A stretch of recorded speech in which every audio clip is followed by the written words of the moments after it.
Bonjour et bienvenue au podcast Les Cousines Bouquines. Aujourd'hui, je suis en compagnie de Marie-Claire, comme si c'était une nouveauté. Une nouvelle chroniqueuse avec nous cet automne. Marie-Claire, la raton-liseur. Aujourd'hui, c'est un avis de lecture traditionnel. Oui, tout à fait. Puis, tu nous amènes dans l'univers de Qui est quoi? C'est le roman qui s'intitule Loin des îles Mauves. C'est un fantasy young adulte écrit par Chloé Chevalier. Oh, c'est-tu... Francophone. Oh, pour vrai? Oh, wow! Et je ne savais pas en le choisissant. C'est un heureux hasard. Et certains diraient, le hasard n'existe pas. ça devait être comme mon subconscient. Mais j'avais pas lu le nom de l'auteur. Je suis allée vraiment avec la couverture. Parce que, regarde, ça me parle beaucoup.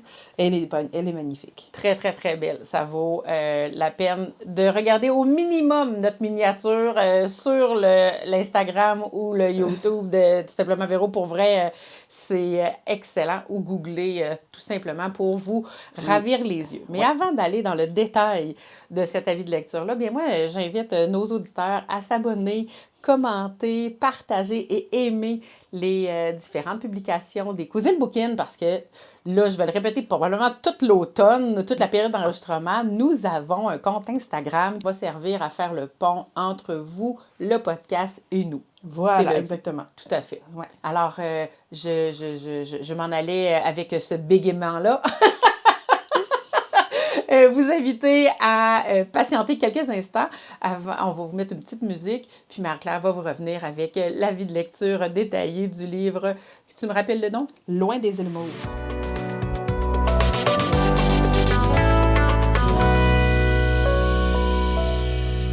Bonjour et bon 20 décembre à vous tous. Je vous prends quelques instants avant de vous laisser en bonne compagnie avec Marie-Claire et son avis de lecture. Vous aurez certainement remarqué qu'on n'est pas une journée habituelle de publication aujourd'hui, le 20 décembre. C'est un mercredi et on se retrouve habituellement le samedi. Pour les habitués, vous aurez aussi remarqué que le 2 décembre et le 16 décembre, aucun podcast n'a été publié et je me présente pour vous expliquer les raisons et de vous dire qu'on est désolé de la situation.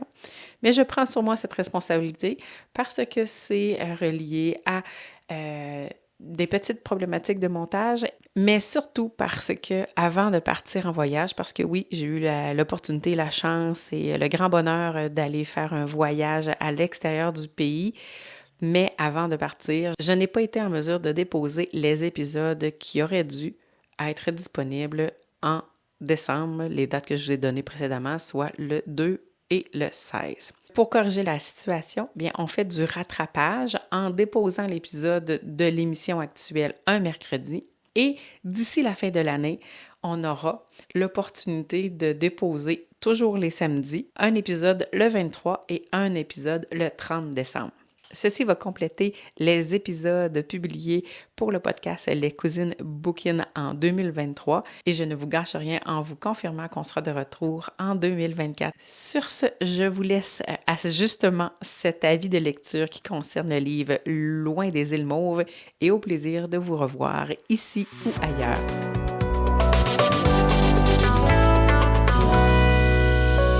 C'est maintenant à ton tour de nous inviter dans ce monde-là d'un livre qui n'a subi aucune traduction. Aucune traduction. On aime ça, hein? C'est parce que quand c'est bien écrit, mais c'est bien écrit. Tout à fait. C'est ça, mais c'est une des qualités principales de ce roman. D'ailleurs, c'est la plume, qui est vraiment, vraiment très, très belle. Mais au-delà de ça, c'est le sujet aussi, qui est très intéressant. Alors, je le disais au début, c'est de la fantaisie.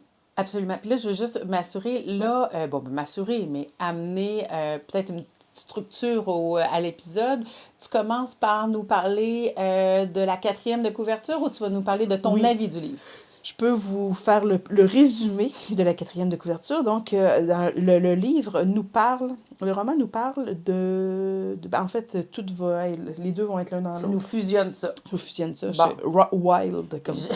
Vas-y, non, là, je te laisse aller. La structure vient de se déconfiturer. Donc, tu sais, je vais vous lire un petit peu derrière, dans le fond, ce qu'on nous indique. Là. Ivanel est un héros. Donc, OK, ça commence avec cette phrase-là. Ivanel est un héros. Fait que là, on se dit, Ivanel, c'est un homme, c'est un héros. Née femme, elle doit, comme ses congénères du peuple des bruyères, bander ses seins et cacher son identité aux yeux des Lefa, le peuple dominant des îles Mauves. Fait que là, on se dit, what? Qu'est-ce que c'est ça? Est-ce que c'est une histoire de transgenre? Est-ce que c'est une histoire de violence? Qu'est-ce qui se passe avec ça? Fait que c'est intriguant, puis en même temps, on est déjà un peu piqué en tant que femme, de se dire, qu'est-ce que c'est que cette histoire? Mais au-delà des querelles qui opposent ces deux peuples depuis la nuit des temps, un danger menace les îles de famine. L'Empire et ses navires s'accaparent les baleines. OK? Fait qu'il faut comprendre que sur cette île-là, en fait, c'est un regroupement d'îles. Leur principal mode de survie, c'est la chasse à la baleine parce que ils en extraient les huiles, ils en extraient de la nourriture, donc ils sont capables de vivre, dans le fond, grâce à la chasse à la baleine. Ils font pas une surchasse, ils font une chasse comme les Autochtones. Ouais, souvent, on voit que c'est vraiment pour leur propre survie. Alors, bravant les lois de leur archipel, Ivanel et 5 de ses compagnons embarquent à bord d'un voilier pour un périple à haut risque. Leur mission, négocier leur avenir. Toi, est-ce que avant d'acheter, tu avais lu la 4e de couverture? J'avais lu en diagonale, j'avais lu rapidement. Moi, quand je lis la 4e de couverture, c'est juste qu'on m'enligne vers quel type d'univers. Je suis-tu... parce que, tu sais, quand tu le regardes, le roman, il n'est pas écrit dessus que c'est un roman fantastique. Ou... Pas en tout. Là, je veux savoir, est-ce qu'on est dans un contemporain? Est-ce qu'on est dans une science-fiction? Est-ce qu'on est dans de l'horreur? Qu'est-ce qui se passe avec ça? Fait que là, j'ai juste compris qu'on était dans quelque chose de légèrement fantastique. Dans le fond, on n'aura pas de personnages fantastiques. La grosse magie. Non, il n'y aura pas de sorcières, il n'y aura pas de personnages comme des dragons, des ogres, toutes ces choses-là. Pas du tout. C'est vraiment un peuple donc qu'on imagine, mais qui c'est très près de la réalité en même temps. Donc, dans cet archipel, d'abord, je vais vous expliquer d'où vient le terme des îles Mauves. C'est que sur ces îles-là, il y a des bruyères. Il se dégage quelque chose de particulier de ces bruyères-là. C'est on pourrait dire, une odeur, un gaz qui fait en sorte que les gens qui ne sont pas nés sur les îles, ça les empoisonne. Donc, les gens de l'extérieur ne peuvent pas débarquer sur l'île et rester vivants. Donc, ça protège les habitants. Mais en même temps, si les gens quittent les îles, ils vont finir par manquer de ces bruyères-là. Ils vont être en désintoxication, puis quand ils vont revenir, peuvent mourir à leur tour. Fait qu'il ne faut pas qu'elles soient parties trop longtemps, ces gens. Mais revenons au sujet principal. Dans le fond, ce qui fait que ce roman-là a une dimension. Oui, parce que c'est un 5 étoiles. Ah, 5 étoiles. OK. Ah oui, c'est un 5 étoiles. Coup de cœur, 5 étoiles, coup de cœur. Et ce roman-là m'a bouleversée. Alors, en grande partie, à cause d'Ivanel. À cause du sort des héros. Alors, il faut comprendre, je vais vous expliquer un peu la hiérarchie sur les îles. C'est qu'on a le peuple des Lefa. Ce sont des gens qu'on pourrait qualifier. Ce sont que des personnages masculins. Ils sont plus grands et plus forts que nous, les humains réguliers. Tu vois, ils ne parlent pas tant de grandeur en pieds et tout ça, mais on peut les imaginer faisant, admettons, 7 pieds, si on veut, bien baraqués, avec les cheveux longs, tout ça. Fait que ce sont un peu comme des guerriers, mais en stature, là. Et puis, eux ont une genre de malédiction depuis très longtemps, peuvent pas se reproduire, peuvent pas avoir d'enfants, donc ils ont besoin, parce qu'ils sont que des hommes, ont besoin de l'aide des humains, si on veut, pour pouvoir leur servir pour que certaines femmes puissent servir de mères porteuses pour leurs enfants. Alors, quand on a des femmes qui viennent au monde, on veut les cacher au Lefa parce qu'on veut pouvoir garder un certain contrôle sur la population. C'est un secret bien gardé, ça, sur l'île, même si on apprend un peu plus tard que c'est peut-être un secret qui n'est pas si bien gardé que ça. Mais en tout cas, si c'est un secret de polichinelle, c'est un secret qui fait quand même en sorte que cette société-là fonctionne. Fait qu'il n'y a pas la guerre entre les deux peuples, il y a seulement qu'une espèce de crainte, puis une espèce d'obligation, si on veut, puis il y a des non-dits. Il y a beaucoup de non-dits, mais ça fait des années et des années et des années que ça fonctionne de cette façon-là. Donc, on arrive à un moment dans l'histoire où les jeunes, qui ont tous grandi ensemble, là, ils sont confrontés un peu au déclin de leur île. C'est que l'Empire, qui est ailleurs, à l'extérieur des îles, sur un continent très, très loin, pour eux autres, c'est vraiment abstrait, là, cette histoire de vie, exactement, à l'extérieur des archipels.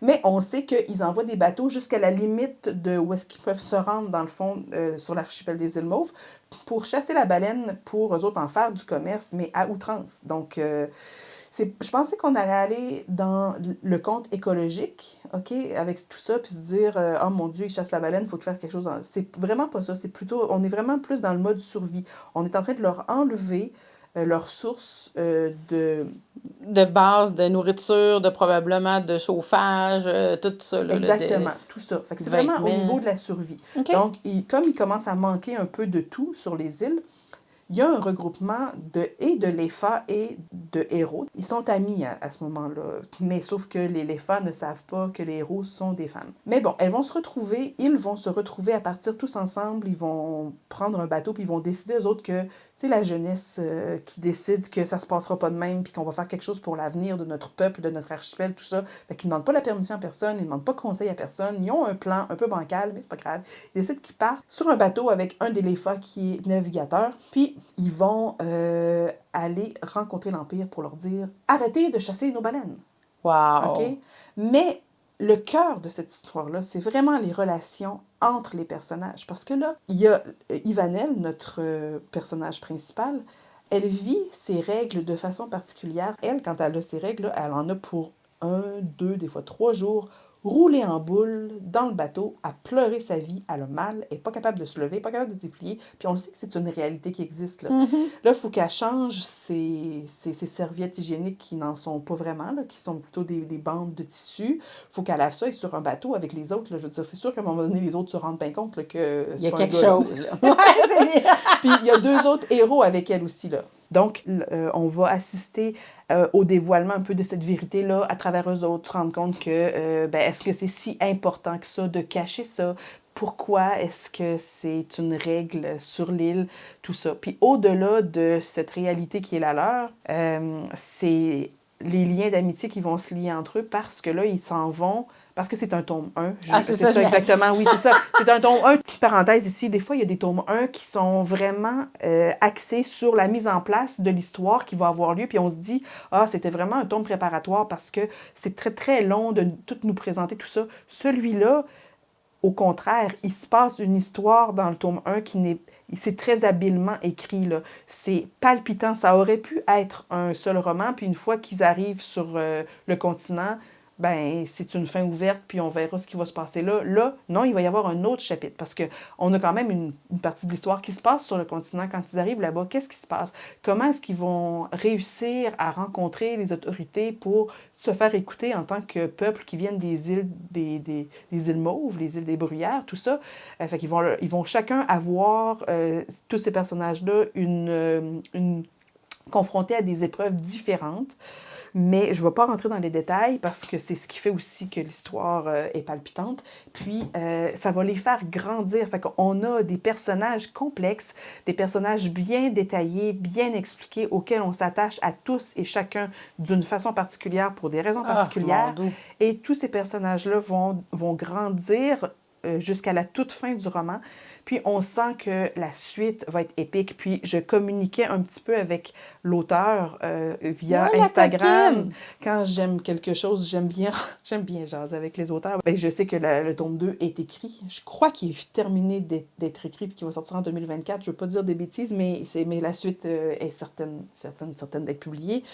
Fait que je le recommande très, très chaudement du fond de mon cœur parce que c'est une aventure humaine, c'est une aventure de fantaisie, c'est une aventure qui est palpitante puis qui est émouvante. Est-ce que je t'ai donné le goût de le lire? Oui, je dois dire, là, parce que là, au moment où on enregistre les épisodes, on est au début du mois d'octobre, au début de l'automne. Je ne sais pas à quel moment ce numéro-là va sortir. Est-ce qu'on va être près du temps des fêtes? Est-ce que ça l'annonce bien? Un cadeau, mais peu importe où on est, ou à quel moment il est publié, ce que j'ai envie de dire, c'est qu'il doit très bien s'offrir. Il s'offre à l'année parce que dans le fond, moi, honnêtement, quand je l'ai vu sur la table de la librairie, je l'ai acheté en même temps que 2 autres livres de baleines. Il y avait comme 3 livres avec des baleines en page couverture, puis je les ai achetés en mai-juin, c'était juste avant l'été. Fait que, tu sais, la couverture ici, elle est toute bleue, mauve, on voit les îles, on voit de l'eau, un plan d'eau ici, un bateau, tout ça, puis on voit une petite baleine qui arrive ici. Mais les 2 autres romans que j'ai achetés en même temps, c'était des couvertures semblables, tu sais, avec de l'eau et des baleines.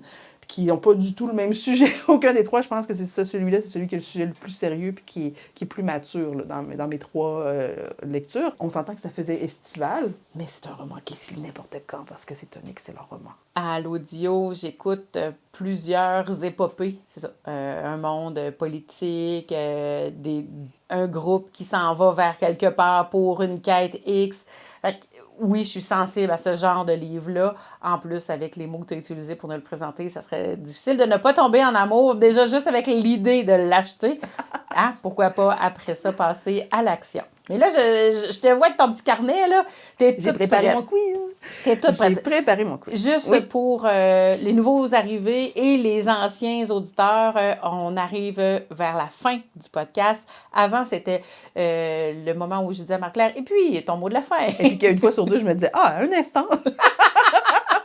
Mais là, on a transformé ça pour l'arrivée avec les cousines bouquines d'un petit moment où... Je vous pose des questions, ouais, petit quiz pour s'amuser. Connaissance générale. Oui, je faisais ça avant sur Instagram quand j'ai ouvert ma page, puis je trouvais qu'il y avait une belle réponse, puis que les gens trouvaient ça super le fun. Répondre des oui, des non. Ben là, c'est répondre, en fait, ça va être plus que des oui, des non. Je vais avoir besoin que vous cherchiez dans votre mémoire, dans vos connaissances, le nom des îles imaginaires. Dans le monde de l'imaginaire, il y a des îles qui ont été inventées pour des histoires, des romans ou des films. Mais attends, je vois ta face, t'as l'air scandalisée. Pas scandalisée, je sais pas c'est quoi la réponse à ça, moi. Mais peut-être que oui, c'est pas si compliqué. Là. Okay. Je sais pas, il y en a 2 là-dedans que je suis certaine, même 3. OK, fais-toi confiance, là. Okay. Fais-toi confiance. Fait que moi, les gens, ce que je vous demande... qu'est-ce qu'on avait fait la dernière fois? Est-ce qu'on avait posé la question puis j'avais donné la réponse à la fin? Non, tu faisais la coquine, puis tu disais, venez vous voir sur... Ah oui, je vais vous donner la réponse sur Instagram. Sur Instagram, ben okay, oui, sur la page des oui, mais toi, tu peux répondre, puis je te dis pas si tu as la bonne ou la mauvaise réponse. OK, oui. C'est ça, c'est bon. Oui. OK, ma première question, je vous nomme... fait que là, je vous nomme le nom de l'île, puis vous me dites de quel univers ça provient. OK? Et pêché. Là, je suis déjà... Là, ma face, si on avait un podcast enregistré, ma face vaut certainement 100 000 $. J'ai comme... Oh, mon doux! J'y vais. La première île, c'est l'île mystérieuse. Je sais pas, moi. C'est correct, je sais pas, c'est bien correct. Ben, c'était peut-être ma plus difficile. Oh. OK, alors, l'île mystérieuse, vous m'écrivez ça vous allez nous rejoindre sur les cousines bouquines, puis vous allez m'écrire ça. Là. De quel roman, selon vous, provient cette île? La deuxième île, c'est l'île d'Avalon. Ben, c'est dans l'univers Ayant du roi Arthur. Que tu penses? Je pense. Je n'affirme rien avec certitude avec le regard de Marie-Claire. D'un coup, je me trompe. Ben, oui, il me semble que c'est la Dame du Lac, Avalon, puis tout ça, là, mais bon. OK, ma troisième île, c'est l'île Noire. On dirait que je devrais savoir, mais mon cerveau ne me donne pas d'informations. Je pense que celui-là, on le visualise mieux quand il est écrit à côté de la page couverture. Un requin s'est associé. Bon, il me manque trop de repères pour l'instant. Oui, exactement, juste à l'audio comme ça. Bon. Alors, quatrième île, c'est l'île de Ojiji. Ah ben là, moi j'ai juste l'île de Peter Pan en tête, là. Oh. Pourquoi j'arrive pas là, à décrocher de ça? Vas-y, je passe à la suivante. Je sais pas c'est qui Ojiji, moi. Je veux juste dire aux auditeurs que Ojiji, si vous cherchez sur Google pour me donner la réponse, c'est O-G-Y-G-I-E. Fait que moi, faire la recherche avec le bon orthographe. Oui, c'est ça. Bon, la cinquième, la dernière île, alors, c'est l'île d'Azkaban. Azkaban. Ou Azkaban, d'abord. Ben oui, non, j'arrivais. Là, j'allais dire, c'est Harry Potter. Là, je vais être comme, Azkaban, c'est la manière... C'est une question, elle dit pas que moi, je dis dans ma tête, mais ça doit être Azkaban. Fait que je vais dire, c'est Harry Potter, le 3e tome. Alors, troisième, quatrième? Troisième. Je vais pas le dire. Ben non. Je vais pas le dire. Non, quatrième, ça roule de feu. C'est 3e. Alors, les gens... chers auditeurs, allez me donner ces réponses-là sur Instagram et on va pouvoir partager ces réponses-là ensemble. Et oui, puis moi, je vais pouvoir rire de moi-même en même temps parce que c'est sûr que je vais essayer de faire aller ma... Parce que là, tu sais, à chaud comme ça... Non, je sais. Mais l'idée derrière ça, en plus, c'est pas de vérifier ceux qui sont super top et ceux qui connaissent pas leurs îles, c'est de les apprendre.